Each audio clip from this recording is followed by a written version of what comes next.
This portion of the news brought to you by McDonald's. McDonald's, I'm loving it. The Thomas A. Robinson National Stadium was blanketed by officers of the Royal Bahamas Police and Defense Forces, along with private security for the World Relays this weekend. It's the kind of security you expect at these types of international events. And with the world watching this weekend, Candino Knowles tells us tonight about the security at the stadium. 2 days before the start of the inaugural World Relays, and officers of the Royal Bahamas Police Force launched a special operation. It yielded numerous arrests, among them some prolific offenders. It was that same proactive approach that has Assistant Commissioner of Police Leon Bethel heralding the force's success in securing the National Stadium during one of the world's biggest sporting events. You know, we policed the stadium. We didn't have one incident other than a few minor infractions, and we took care of them right on the spot. We have police officers patrolling in a 2-mile radius of the stadium right now. Numerous patrol cars saturating the streets so that everyone who will come into the stadium, they can see the police officers on the patrol. Security was tight throughout the games, with checkpoints at each entrance. Defense Force officers were also out in large numbers and were stationed at strategic points across the stadium, ensuring not only the safety of spectators, but the athletes as well. And without a ticket or valid credentials, it was virtually impossible for anyone to enter the stadium. And with dignitaries from a number of countries in attendance, Assistant Commissioner Bethel says there was no settling for less when it came to keeping everyone safe, although he would not say how many officers were deployed, calling the information classified. We have treated all of these dignitaries with royalty, and we did that because we want them to bring the World Relays back here next year. We have given them all the courtesies that we can as a police force, not just security, but we have aided them in many, many different ways. And with teams from some 40 countries assembling for the relays, Bethel says Bahamians should be proud of the fact that these global citizens put their trust in our local security forces to help keep them safe. It sends a strong message to some persons who were doubting this Royal Bahamas Police Force. They put all their trust and confidence in the Bahamas. Security is a main issue. And the Commissioner, Ellison Greenslade, in January he released his policing plan for this country, and therefore we are only executing his policing plan. We are very, very grateful to the IAAF for bringing this here, for allowing your police force to provide security for them. And with the inaugural relays done, the Assistant Commissioner says he's confident that come next year, the force and its other partners will be even better equipped to police the stadium. Candino Knowles, ZNS Network News.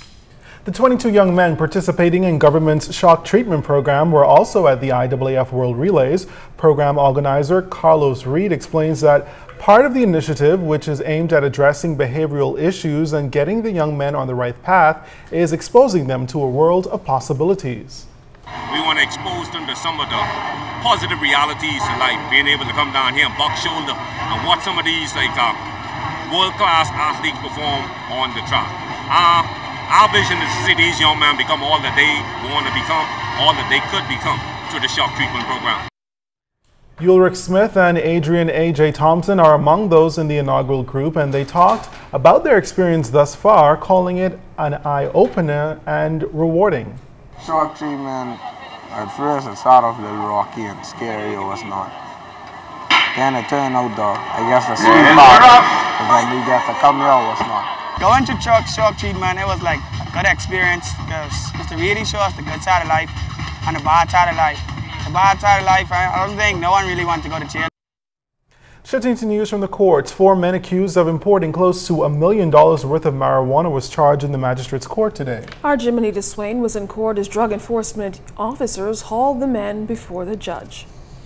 35-year-old Ty Angelo Wallace of Maple Street, Pinewood Gardens in the blue shirt, 53-year-old Jamaican national Wayne Anthony Price of St. Andrew, Jamaica in the red shirt, 32-year-old Jamal Green of Boilfish Avenue in the black shirt, and 48-year-old Theodore Kennedy Lockhart in the green shirt are facing 4 criminal charges. The defendants, who appeared before Magistrate Samuel McKinney, were formally charged with importation of dangerous drugs, conspiracy to import, possession of dangerous drugs with the intent to supply, and conspiracy with the intent to possess. The matter allegedly occurred last week Thursday. The man pleaded not guilty to all charges. The drugs in question weighed 607 pounds with an estimated street value of $900,000. The drugs were found in a white van registered to May, Bahamas, a company contracted by government to carry out water improvement throughout the capital. Magistrate McKinney informed the defendants that he does not have jurisdiction to even consider or grant them bail. They were remanded to a Majesty's prison. They are expected back in court on May 29th at 10 a.m. Jimenita Swain, ZNS Network News. Still ahead for us tonight, more on the World Relays coming up in sports.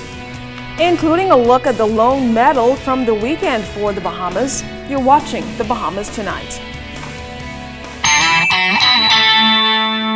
This portion of the news was brought to you by McDonald's. McDonald's, I'm loving it.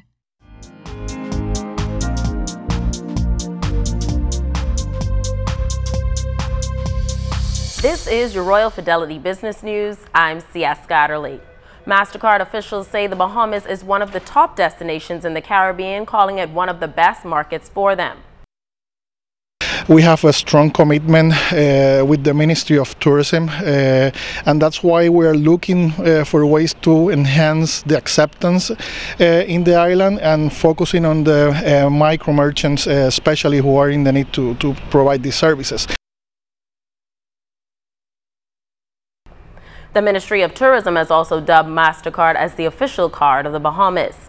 In other business news, executives at the Grand Bahama Shipyard boasted of its success to its more than 250 staff members during its annual mid-year review. So far, the yard has been full in January, February, and April, and more than 50 ships have been repaired. The company's CEO, Carl Rotkirch, says the shipyard's success over the last 5 years has also created financial growth for the company.